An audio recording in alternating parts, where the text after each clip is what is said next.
শুধু দর্শক বন্ধু, আপনারা দেখছেন একে নিউজ বাংলা। আর এই মুহূর্তে উপস্থিত রয়েছে কলকাতা হাইকোর্টে। আবার কিন্তু অস্বস্তিতে পড়তে চলেছে রাজ্য সরকার। কয়লা চুরি, গরু চুরি, চাকরি চুরি, আবার নতুন একটি চুরি সংযোজন হয়েছে, সেটা হচ্ছে গিয়ে বই চুরি। 1 থেকে নিয়ে 4 পর্যন্ত যে সরকারি বই দেওয়া হয় স্কুলে স্কুলে, সেই বই চুরি হয়েছে। বই রাখা হয়েছিল ইসলামপুরের কোনো একটি গোডাউনে, সেই গোডাউন থেকে বই চুরি হয়েছে, 2 লক্ষ বই চুরি হয়েছে এবং সে নিয়ে মামলা হয়েছে কলকাতা হাইকোর্টে। জনস্বার্থ মামলা হয়েছে এবং যিনি মামলা করে সংখ্যা প্রকাশ করেছেন যে আদৌ এই বইগুলো কি ছাপা হয়েছে, আদৌ কি বইগুলো প্রেস থেকে কিংবা ব্যান্ডিং খানা থেকে গিয়ে সেই গোডাউনে পৌঁছেছিল কি, এরকম কিন্তু মারাত্মক অভিযোগ উঠে আসছে। একটা দুটো নয়, 1000 2000 নয়, 2 লক্ষ বই 1 থেকে নিয়ে 4 পর্যন্ত যে প্রাইমারি স্কুলের যে বই হয়, সেই বই কিন্তু 2 লক্ষ বই চুরি হয়ে গেছে। এবং কলকাতা হাইকোর্ট নির্দেশ দিয়েছে যে 3 সপ্তাহের মধ্যে রাজ্য সরকারের সমস্ত রকমের রিপোর্ট পেশ করতে বলেছে যে এই বইগুলো আদৌ কি ছাপা হয়েছে, ছাপা হলে সেই বইগুলো কি ব্যান্ডিং খানা থেকে কিংবা প্রেস থেকে সেই গোডাউনে গিয়ে পৌঁছেছে, না তার আগে বিল তৈরি হয়ে সেই টাকা পকেটে ঢুকে গেছে। সেই টাকা যদি ঢুকে থাকে, কাদের পকেটে ঢুকেছে, এগুলো কিন্তু তদন্তের আওতায় আনতে চাচ্ছে এই কলকাতা হাইকোর্ট। আমরা কথা বলে নেব যিনি এই জনস্বার্থ মামলা করেছেন। বিষয়টা প্রাইমারি স্টুডেন্টদের বই চুরি সংক্রান্ত বিষয়।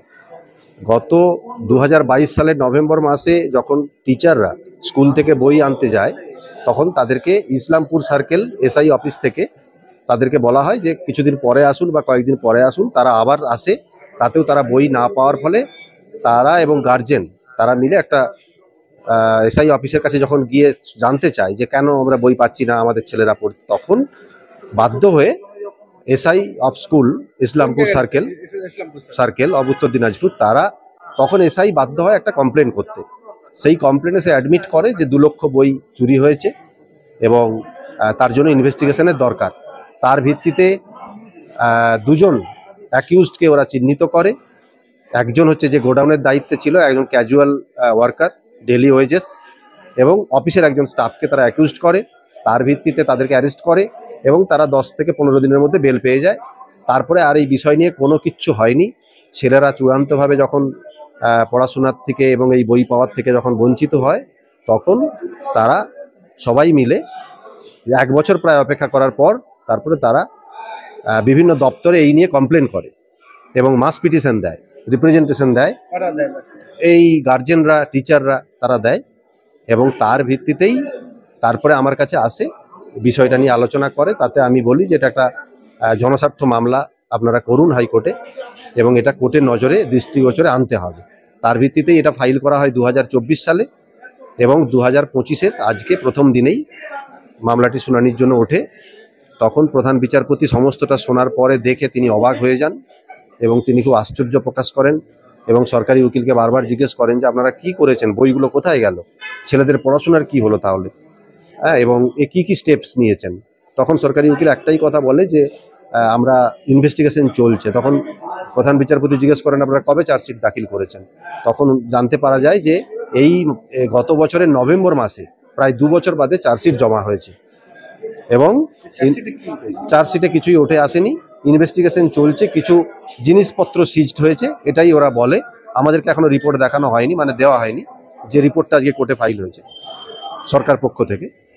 তাতে প্রধান বিচারপতি খুবই অস্বস্তি নিয়ে ডিস্ট্রিক্ট প্রাইমারি স্কুল কাউন্সিলের চেয়ারম্যান উত্তর দিনাজপুর, তাকে নির্দেশ দিয়েছেন যে 3 সপ্তাহের মধ্যে এর রিপোর্ট, সেই রিপোর্টের মধ্যে কতগুলি বই উদ্ধার হয়েছে, এখনো কত বই উদ্ধার হয়নি, এবং আপনারা তার জন্য কি ব্যবস্থা নিয়েছেন, এবং এই যে ছেলেদের বই না পাওয়ার জন্য পড়াশোনার কোনো ক্ষতি হলো কিনা এবং আপনারা কোনো অল্টারনেটিভ অ্যারেঞ্জমেন্ট করেছিলেন কিনা, এই সমস্ত কিছু বিস্তারিতভাবে জানতে চাওয়া হয়েছে চিফ জাস্টিসের পক্ষ থেকে এবং সেটা 3 সপ্তাহের মধ্যে কোর্টে দাখিল করতে হবে।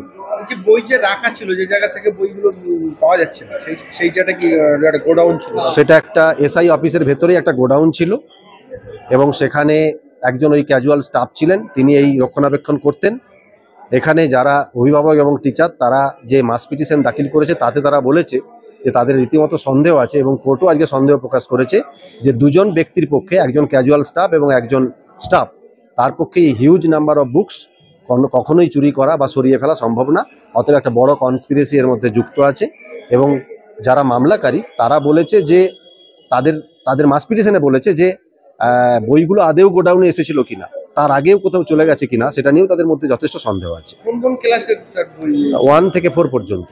1 থেকে 4 পর্যন্ত বইগুলো মিসগাইড, 2 লক্ষ বই। 2 লক্ষ বই, তার দাম প্রায় 3 কোটি টাকা। আপনি এটা বলছেন তো মারাত্মক, যে আদৌ বইগুলো গোডাউনে এসেছিল কি হ্যাঁ, হ্যাঁ, তার আগে থেকে হয়তো সেটাই আমার মক্কেলের মানে অভিযোগ। সেই হিসেবেই তারা বিভিন্ন দপ্তরে করেছে যে আমাদের রীতিমতো সন্দেহ হচ্ছে, মানে তারা রিপ্রেজেন্টেশন দিয়েছে যেটা, তাতে তারা বলেছে যে বইটা আদেও গোডাউনে ঢুকেছে কিনা, এবং এই দুটি লোকের পক্ষে এই কাজ করা সম্ভব না। এর মধ্যে বড় বড় কর্তৃপক্ষ যারা, তারা এর মধ্যে ইনভলভ আছে। আবার কবে এই মামলাটি? 3 সপ্তাহ বাদে রিপোর্ট যখন জমা দেবেন তখনই আবার এই পরবর্তী শুনানি হবে। জমা দেবেন কারা? দেবেন chairman, district primary school council, উত্তর দিনাজপুর।